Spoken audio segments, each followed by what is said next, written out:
Dia Rio Branco. Oferecimento Fogás. Botijões menores, econômicos e convenientes.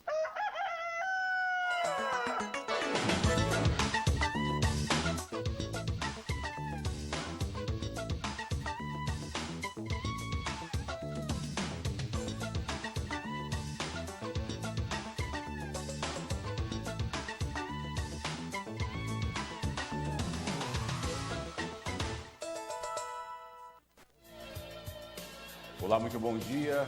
Já está no ar mais um Bom Dia Rio Branco. Hoje, quinta-feira, 9 de junho de 2016. Bom dia especial para você que acorda cedo todas as manhãs, que acompanha o noticiário mais completo da televisão acreana. Já estamos chegando, eu, J. Guimarães, toda a equipe do Bom Dia Rio Branco, para levar para você tudo o que aconteceu no estado de ontem para hoje. Você fica sempre muito bem informado. Bom dia para você que está em qualquer bairro da nossa capital, também nos municípios vizinhos, Porto Acre, Senador Guiomar, Bujari. Muito obrigado pela audiência e pela companhia. Fica com a gente até às 7 da manhã, comigo e com o J. Guimarães. Bom dia, Jota. Muito bom dia, Tião. Bom dia para você que acordou agora e já sintonizou a televisão no Canal 8, TV Rio Branco, SBT.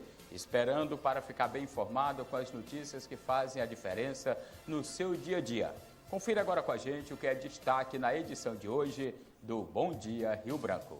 Você vai ver que a polícia está trabalhando para identificar um homem que foi assassinado no Dom Giocondo. Famílias expulsas da faixa fronteiriça da Bolívia reclamam da situação em que estão vivendo em projeto de assentamento aqui no Acre. Demitidos de empresas de transporte coletivo alegam que ainda não receberam os valores que lhe é devido. Deputado Daniel Zen apresenta 3 pedidos de criação de CPI. Isso um dia depois da casa ter acatado o pedido de abertura de CPI para investigar o caso de desvio de casas populares na Secretaria de Habitação do governo.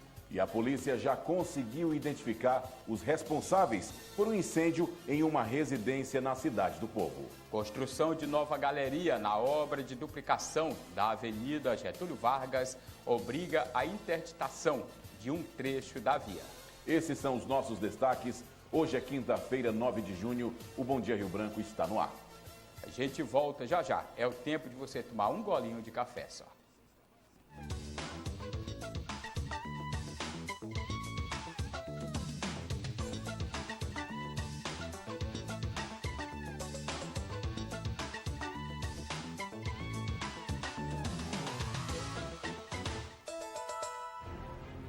No Acre são 6 horas mais 5 minutos.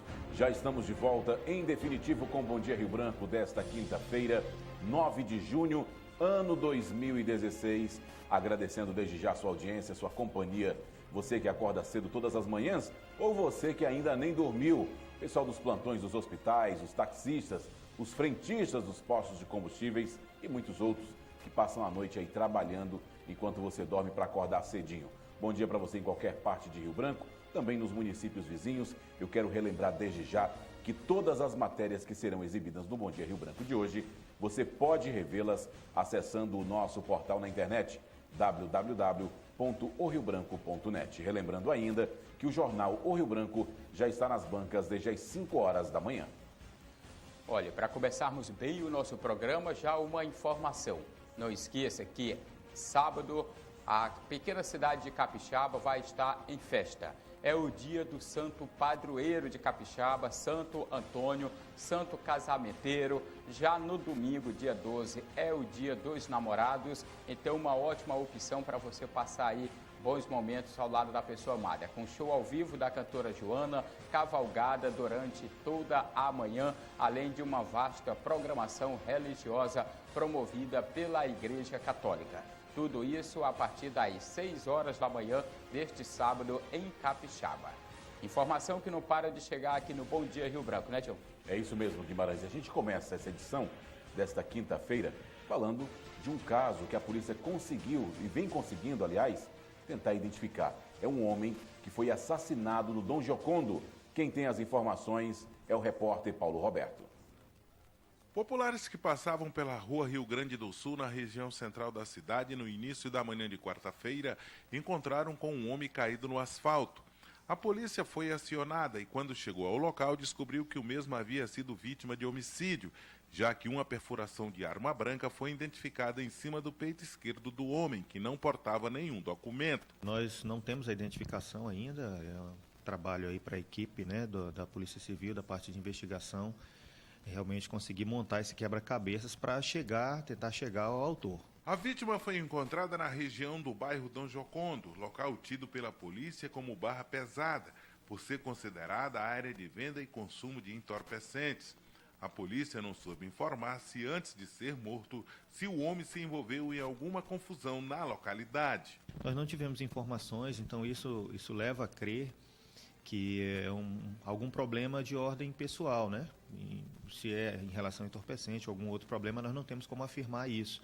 Mas não houve nenhuma ligação de nenhuma festa, nenhuma bebedeira, não temos informação nenhuma. Então, como as coisas aconteceram em silêncio, nós entendemos que sejam problemas pessoais. O coronel afirma que a região onde aconteceu o crime é bastante frequentada por moradores de rua e usuários de drogas durante a noite. O crime será investigado pela Polícia Civil, que terá muito trabalho para identificar e prender o autor, em virtude da falta de informações. Um ambiente de refúgio, né, devido até a sua própria geografia, que fica um pouco escondido ali na beira do rio, apesar de que provavelmente tenha acontecido na parte de cima, que a gente chama, né, na parte ainda do asfalto. O indivíduo correu aproximadamente uns 400 metros ainda, na tentativa com certeza de buscar a ajuda de alguém, e caiu ali na frente de um dos hotéis aí da cidade. Bem, 6 horas e mais 9 minutos em Rio Branco, mais um caso aí que a polícia acreana tem que desvendar. Já são 3, hein? 3 nos últimos dias. Primeiro, a morte daqueles 2 irmãos dentro de casa, atessadadas. Depois, o desaparecimento desse casal, cujo carro foi encontrado totalmente incendiado. E agora, mais esse caso aí do bairro Dom Jocondo, esse homem que apareceu morto, esfaqueado, bem em frente a um hotel, numa rua bem movimentada ali na imediação do centro da cidade, e que até agora não se sabe ao certo o que aconteceu. Não, melhor, o que aconteceu todo mundo sabe, ele foi morto. Agora, quem cometeu o crime, né, tio? É isso mesmo, Guimarães. Existe uma música que diz que crimes perfeitos não deixam suspeitos.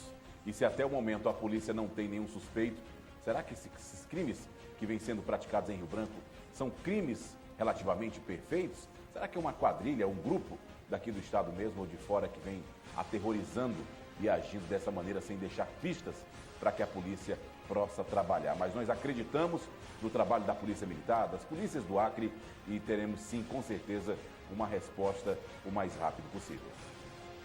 Continuando com o Bom Dia Rio Branco, você vai ver agora uma reportagem que hoje eu mesmo fui ao local. E o que a gente identificou lá?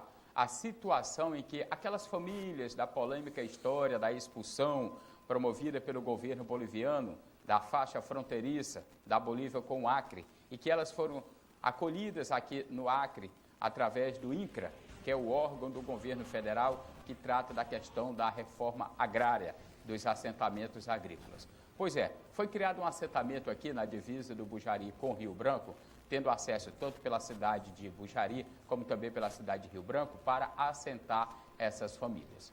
A situação, companheiro, é que lá, se é que podemos chamar de projeto de assentamento, está mais para um local de despejo social de famílias sem terra. Vamos conferir a reportagem? Para chegar em casa, seu Emenildo enfrenta 13 quilômetros de caminhada devido à falta de estrada. Ele mal tem tempo de parar e conversar com a gente, com medo de anoitecer em viagem. Eu esperava porque eu sou brasileiro e eu mereço um pedaço de terra bom aqui. E a minha terra lá, vocês vão ver se vocês chegarem lá, como é alagada.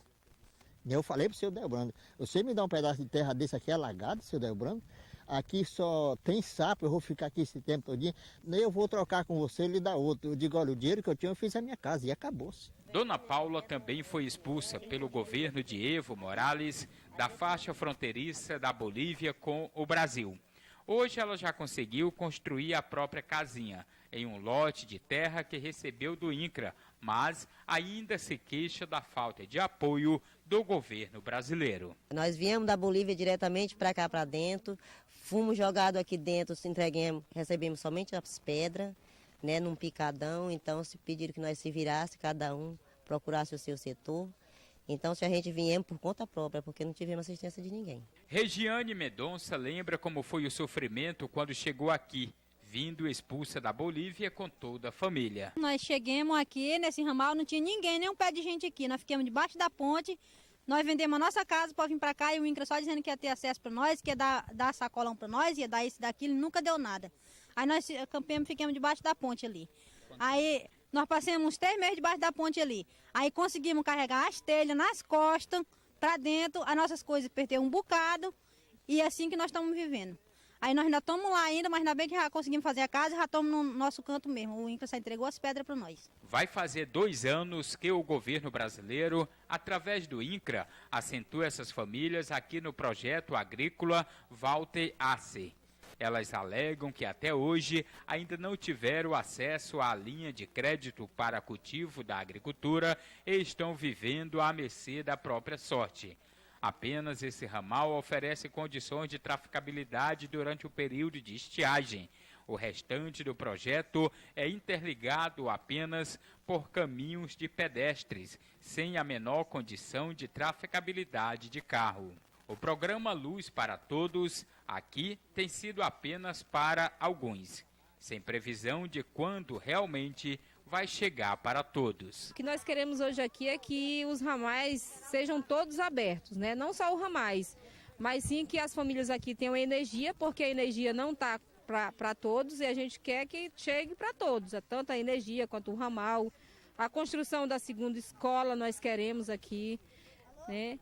E a gente também quer as políticas públicas, que são o crédito inicial, que está pactuado com essas famílias e que até hoje até agora não foi liberado o crédito dessas famílias. Então, assim, eles além de ficar no picadão, a gente não tem o acesso, não tem o crédito, não tem a energia, tem a produção, mas não tira porque não tem como tirar a produção que não tem o acesso. Nesta quarta-feira, as famílias se reuniram no ramal principal da comunidade para denunciar à Central Única dos Trabalhadores a situação de descaso que, segundo elas, estão vivendo. O INCRA criou o assentamento, assentou as famílias, mas infelizmente não tem o ramal, não tem a luz, ficam no meio do mato, à mercê das cobras e é necessário ter atenção com essas famílias. Ainda não foi liberado o custeio, então fazer assentamento e colocar as famílias sem as mínimas condições de sobrevivência é um crime. É necessário que o INCRA e os órgãos que também trabalham com a reforma agrária tomem providências imediatas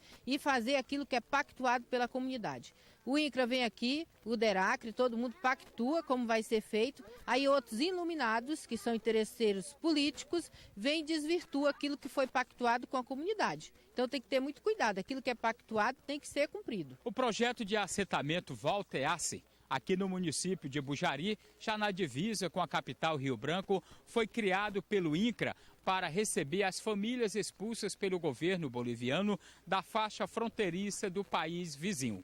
Hoje moram aqui mais de 400 famílias. O coordenador do Departamento de Infraestrutura dos projetos de assentamento do INCRA reconhece a legitimidade das reclamações dos produtores rurais e dá uma esperança de melhoria para eles. Eu acredito que é justo assim, a comunidade vem para cá, foram assentados em 2015 e estão aguardando a abertura dos ramais, mas acontece que o INCRA está fazendo a nossa parte.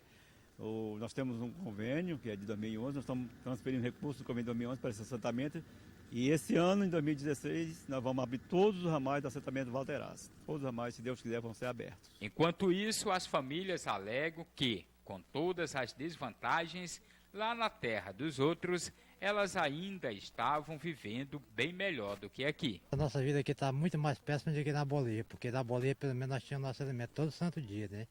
Aqui agora eu com meus filhos e minha esposa, nós estamos comendo por arroz, sem ter outro recurso do INCRA, que ele prometeu tantas coisas para nós e não cumpriu nenhuma. Aí são 6 horas mais 16 minutos. Como disse o representante do INCRA, o Joaquim, a reclamação dos moradores ali daquele projeto de assentamento é justa. Tem que dar sim, né, Guimarães, condições para que eles possam produzir o próprio alimento, pelo menos para se sustentarem. Já é da política do governo federal, quando se forma um assentamento, já construir ele com toda a infraestrutura.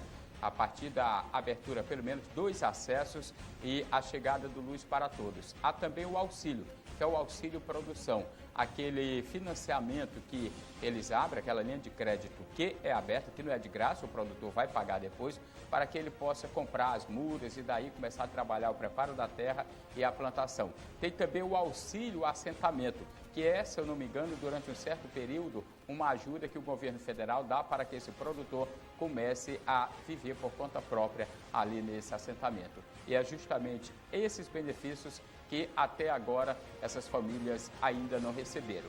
Lá tem também famílias que foram de outras regiões do Acre, não é só da Bolívia não, viu? A da Bolívia é a maioria, mas tem também famílias de outras regiões. Segundo o governo federal, é que se trata de uma área que foi comprada em caráter de urgência e emergência para receber essas famílias bolivianas. O projeto de assentamento não foi, em sua totalidade, definido e programado do jeito que tem que ser no padrão regimental do INCRA e que, por isso, ainda está ocorrendo esses atrasos para que os benefícios do projeto de assentamento cheguem até o local. O que é uma pena, porque trata-se de uma terra bonita, com aparência de boa produtividade e com bons caminhos de acesso. Você vai pelo ramal do Mutum, aqui em Rio Branco você tem acesso. Você vai pela estrada de Porto Acre, você tem acesso. Você entra pelo município de Bujari, você também tem acesso. E um projeto de assentamento para ser bem sucedido, o primeiro ponto é justamente a localização. Viu? É isso mesmo, Guimarães. A gente sabe do impasse que essas famílias viveram na Bolívia. Até concordamos que elas foram trazidas para Rio Branco de forma repentina, mas também não pode abandonar. E uma das grandes reclamações que eu acho que pode ser resolvida de início é a questão da luz, que diz que o programa Luz para Todos lá é apenas luz para quase todos. E isso é, sem dúvida alguma, uma injustiça. São 6 horas mais 19 minutos. Demitidos das empresas de transporte coletivo declaram que ainda não receberam o que têm direito. Os detalhes você confere na reportagem de Paulo Roberto. Cerca de 40 trabalhadores que foram demitidos de empresas que prestam serviço do transporte coletivo em Rio Branco denunciam que os acordos firmados quando das demissões não estão sendo cumpridos pelos patrões. Quem resolveu falar pediu para não ser identificado. Eles fazem acordo com a gente e não cumprem com a palavra deles. E quando a gente vai ligar, eles ligam pra gente, a gente posta coisa, eles ainda ameaçam a gente. Quais os tipos de ameaças? Porque eu postei uma conversa dele comigo, porque ele não depositou o FGTS e ele me ligou pedindo para eu retirar. Eu falei que não ia retirar. Enquanto meu FGTS não tivesse na conta, ele disse que ia denunciar. Fui chamada, fui lá, aí eles me deram a rescisão, eles pagaram a rescisão. Não o valor real, o valor que eles achavam na cabeça dele que era o certo. Aí estou há 3 meses, já que eu saí, e até agora nada do meu FGTS. E por conta disso não posso receber o seguro-desemprego. Então eu liguei várias vezes, cansei de ligar para o Marinelson e ele não fez nada. Ele disse que não tinha dinheiro, que estava esperando uma resposta de São Paulo e até agora nada. Eles afirmam que as demissões no setor do transporte coletivo de Rio Branco têm afetado profissionais de todas as áreas, de motoristas a fiscais. Esse trabalhador, com 5 anos de empresa, foi mandado embora, mediante a política de contenção de despesas, mas até agora não recebeu o que lhe é de direito. Me mandaram voltar lá depois, eu digo, eu quero receber a chave da FGTS agora, que eu tô para me dar entrada no meu seguro. Senão, tu vem daqui 10 dias que eu vou calcular. Eu voltei lá com 10 dias, aí cheguei lá, sentei e disse, o que é que você deseja? Eu digo, você manda eu vir aqui, ver o cálculo do FGTS. Ele falou, não tem FGTS e não estão pagando nem FGTS nem a rescisão. Só que eu já tinha recebido uma parte de rescisão que eles tinham calculado, né? Eles denunciam também a falta de apoio do sindicato da categoria.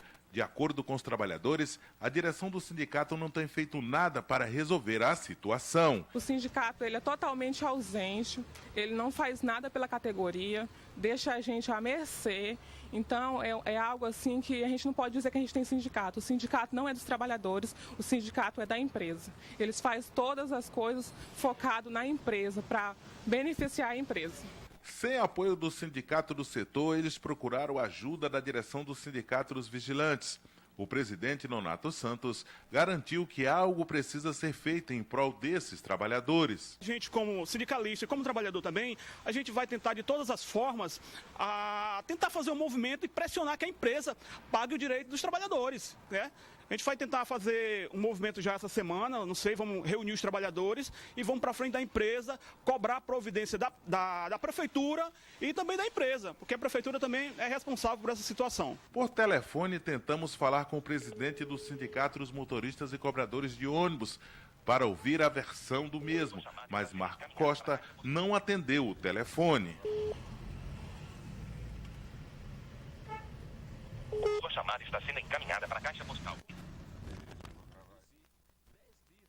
6 horas mais 22 minutos. Eu não quero acreditar que o meu amigo Marcos Costa, eu já fiz parte das empresas de transporte coletivo aqui no estado, e eu não quero acreditar que uma pessoa que veio desse segmento e que sabe da dificuldade que esses trabalhadores enfrentam, não está nesse momento ficando do lado desses trabalhadores. Não tem perspectiva de novos salários, de novos empregos, e ainda não receber aquilo que lhe é devido é muita cara de pau, né, Guimarães? São os direitos trabalhistas sendo negados, o que é crime. Talvez aí o que falta é uma fiscalização do Ministério do Trabalho nesse exato momento. O patrão tem que aprender que lei é para ser cumprida, assim como ele exige do empregado quando ele é servidor da empresa.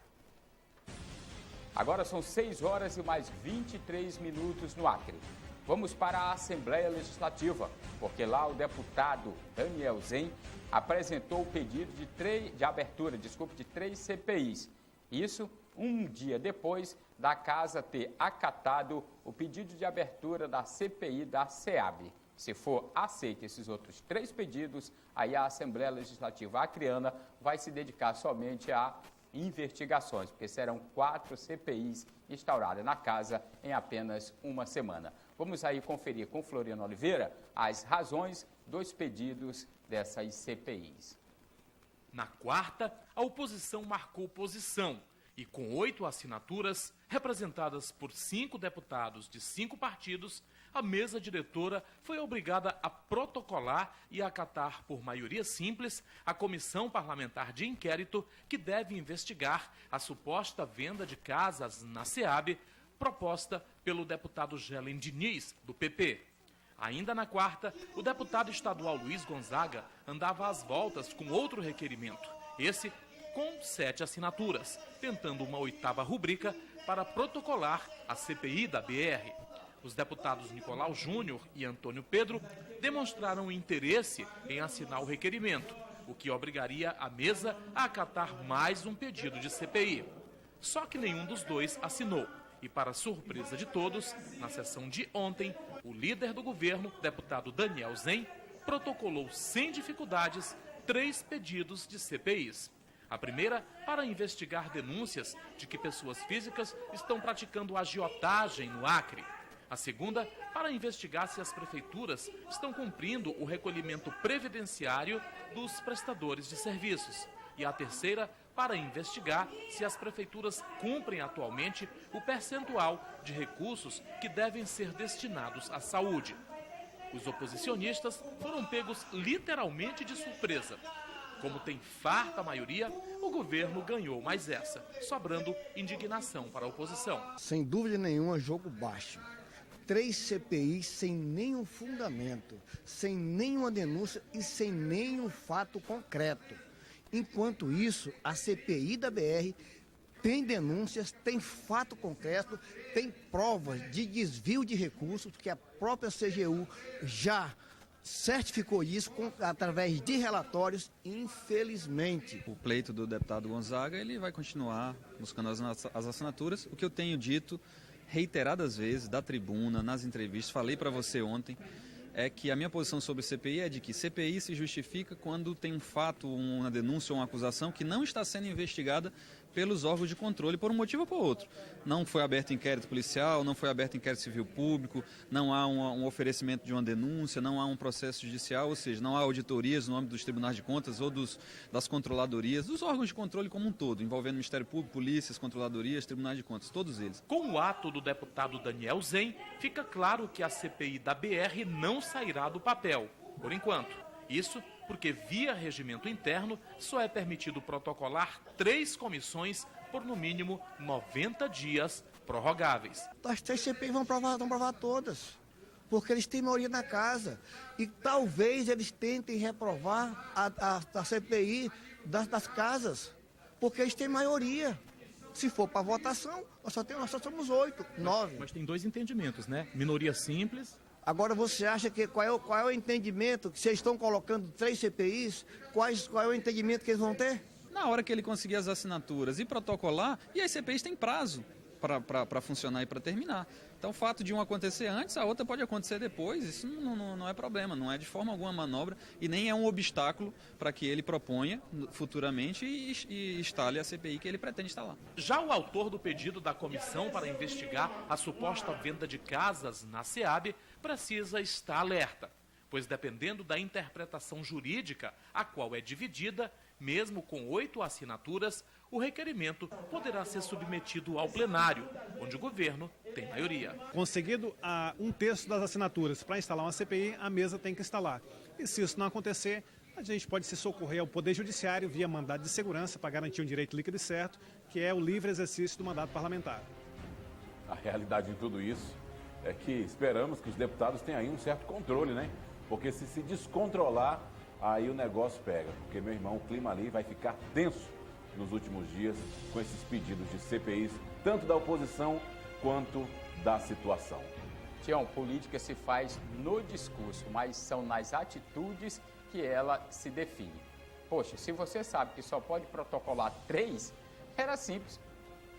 Apresentava uma e mais 2, pronto. Aí cochilou a oposição, a situação foi lá e preencheu os espaços. É assim no poder. Quem não preenche os espaços, vê os espaços serem preenchidos. Aí não adianta ficar com blá, blá, blá. São 6 horas mais 29 minutos e a polícia já conseguiu identificar os autores de um incêndio a uma casa, uma residência, ali na Cidade do Povo. Quem tem os detalhes é o repórter Paulo Roberto. O delegado Cleilton Videira, titular da 2ª Regional de Segurança Pública, relatou o ocorrido no domingo e na segunda-feira pela parte da manhã em uma casa na Cidade do Povo, quando elementos atearam fogo em uma residência. Segundo a autoridade policial, a ação aconteceu depois que um adolescente se envolveu em uma confusão com alguns indivíduos na noite do domingo passado e teria sofrido uma tentativa de homicídio. O mesmo foi ferido a tiros. Foi uma ação delinquente, uma represália contra uma moradora ali da Cidade do Povo. A gente já tem nomes de autores, inclusive já fizemos diligência, incursão ali na Cidade do Povo para conduzi-lo e aqui a delegacia. Já não os localizamos já se evadiram ali da Cidade do Povo. É óbvio que essa evasão também é acumulado com essa ação delinquente de incendiar uma residência. A gente entende até que há a possibilidade já de nós estarmos já com elementos para solicitarmos que o judiciário analise uma possível decretação de prisão preventiva ou temporária mesmo desses elementos. O delegado informou que tudo começou quando o adolescente ferido e em fuga dos agressores teria invadido uma casa para escapar da morte. Em represália, os elementos resolveram atear fogo na residência, já que acharam que a proprietária deu cobertura para o menor. Essa tentativa é em razão de um crime de homicídio na forma tentada, em que um adolescente foi vítima e essas pessoas incutiram nas suas mentes que a proprietária da casa teria algum tipo de envolvimento nessa prática de homicídio, já que os autores utilizaram-se do seu passagem por seu quintal para adentrar aonde a vítima estava, e ali eles buscaram esse tipo de crime para tentar justificar aquilo que estavam praticando contra o patrimônio alheio. Durante as investigações, a polícia descobriu que a dona da casa, invadida pelo adolescente em fuga, nada tinha a ver com a confusão. De acordo com o delegado, 4 pessoas suspeitas de praticar o ato de vandalismo já foram identificadas e que prisões podem ocorrer nas próximas horas. Até agora nós já temos 4 indivíduos já identificados. Nós já temos 4 indivíduos. Uma sanção que pode levar a uma prisão até de 5 anos. Nós estamos tratando como um incêndio criminoso e também crimes de ameaça contra a proprietária da residência. E nada sabe o porquê que tocaram fogo na residência dela. Até então, ela não sabe qual a motivação que levou a crer essas pessoas que ela tivesse algum envolvimento no prático da tentativa de homicídio contra o adolescente. 6 horas e 32 minutos. Não perca a sua condução. Você que já está se arrumando para sair para o trabalho, aumenta o volume da televisão, vai no quarto, enquanto tu troca de roupa, tu fica aqui ouvindo a gente e se informando, para sair de casa sabendo de tudo o que aconteceu e que está acontecendo hoje em Rio Branco e no Acre. Por exemplo, se você vai pegar sentido bairro Centro, passando pela Avenida Getúlio Vargas, naquele trecho ali que corresponde da rotatória do Teatro Plácido de Castro até a esquina da Praça do Clube Juventus, é melhor você procurar alternativas, porque desde ontem esse trecho está interditado devido à construção de uma galeria na obra de duplicação da maior avenida da capital acreana. Veja a reportagem. Rua Farroupilha. Nessa área mais baixa, muita gente foi embora. Observe que esse córrego atravessa a via e quando chove, o alagamento é inevitável. O mesmo acontece em outras partes da cidade, nas imediações da Getúlio Vargas, local em que a prefeitura está implantando a segunda grande galeria para a drenagem de um braço do Igarapé que atravessa essa região. São galerias espaçosas, com 2 metros de altura por 2 de largura. A avenida foi interditada desde a rotatória do Teatrão até o Juventus. Nós passamos o maior tempo aqui com ela aberta, funcionando nos 2 sentidos. Quando apresentou problemas de solos, de erosão, nós tivemos que fazer o fechamento para garantir a segurança de todo mundo. Tão logo seja possível, a gente vai estar abrindo ela novamente, mesmo que com uma pista, alternando o sentido de circulação, para que a gente possa estar garantindo a fluidez ainda da Getúlio Vargas. A nova galeria tem uma extensão de 220 metros e vai acabar com as constantes inundações nesse local e nas áreas adjacentes. Durante esse período, é preciso que cada condutor utilize vias alternativas. Mesmo com a urgência do fechamento, nós estamos garantindo o acesso a esses comerciantes e às escolas que tem aqui nesse trecho. A gente está garantindo pelo estacionamento do Teatrão, pede que todo mundo que acesse esses locais utilize o estacionamento com segurança, está sinalizado, para que o pessoal possa ainda garantir o seu comércio e a gente prejudique o mínimo possível durante esse fechamento. Quais são as vias alternativas aqui hoje? Hoje nós temos as vias, a estrada Joaquim Macedo, no bairro Placas, Antônio da Rocha Viana, além da Rua Alvorada, para que a gente possa estar escoando esse fluxo e dividindo o fluxo aqui que antes vinha todo pela Getúlio Vargas. São 6 horas mais 35 minutos. Você está no Bom Dia Rio Branco. Lembrando que estamos ao vivo nos estúdios da TV Rio Branco, canal 8 SBT, com o Bom Dia Rio Branco. E você que liga o seu televisor agora, fique com a gente. Ainda tem muita notícia, muita informação para que você possa ficar muito bem informado nesta quinta-feira. Se você quiser rever as matérias que já foram destaque no Bom Dia Rio Branco de hoje, basta acessar o nosso portal na internet, www.oriobranco.net. Dando continuidade às notícias, às informações, nós vamos ver agora que o Sinteac se reúne hoje com a Procuradoria-Geral da República para discutir a situação dos 11 mil servidores ameaçados de demissão. J. Guimarães. A situação dos 11 mil servidores públicos que teriam sido contratados indevidamente pelo governo do estado sem o concurso público já deu muito o que falar. E, pelo jeito, ainda tem muito que se comentar a respeito dessa situação. Nesta quarta-feira, por exemplo, deveria ter ocorrido uma reunião com o Sindicato dos Trabalhadores em Educação e a PGE para discutir a situação desses servidores. Essa reunião foi cancelada e vai acontecer, talvez, hoje, quinta-feira, à tarde. Presidenta, o que vocês tinham em pauta e qual é o debate nesse momento em relação a esse assunto? A única pauta é a garantia dos direitos dos trabalhadores, porque o governo do estado tomou uma decisão de cortar o direito dos servidores ditos irregulares, sendo que ainda não teve uma decisão do Supremo Tribunal, porque em 2014 a PGE fez um processo pedindo um prazo de 12 meses, venceu em 2015, nós já estamos em 2016, até então não tinha nenhuma medida. Quando o governo foi notificado da Lei de Responsabilidade Fiscal, eles passaram a cortar o direito desses trabalhadores. tirado todos os direitos de carreira. Só estão mantendo o direito de receber reajuste, 13º e férias, porque se tirarem isso já queria matar todo mundo de vez.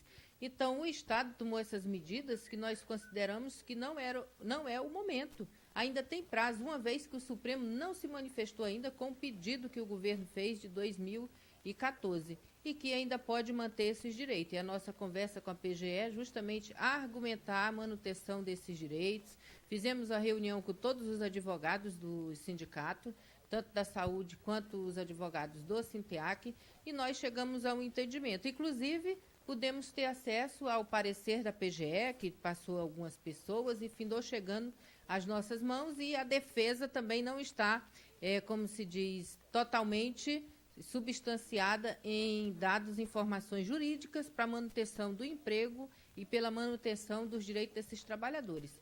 E nesta reunião da PGE é isso que nós vamos argumentar. Se o Supremo ainda não se manifestou de demita os servidores ou tampouco tira os direitos, até porque o que tem no Supremo Tribunal é a inconstitucionalidade da lei NALU, do ANPEC, que foi aprovada no Estado. Então, o Supremo está questionando isso. O Supremo não está questionando se desemprega ou tira os direitos, porque não é da competência do Supremo nesta ação específica.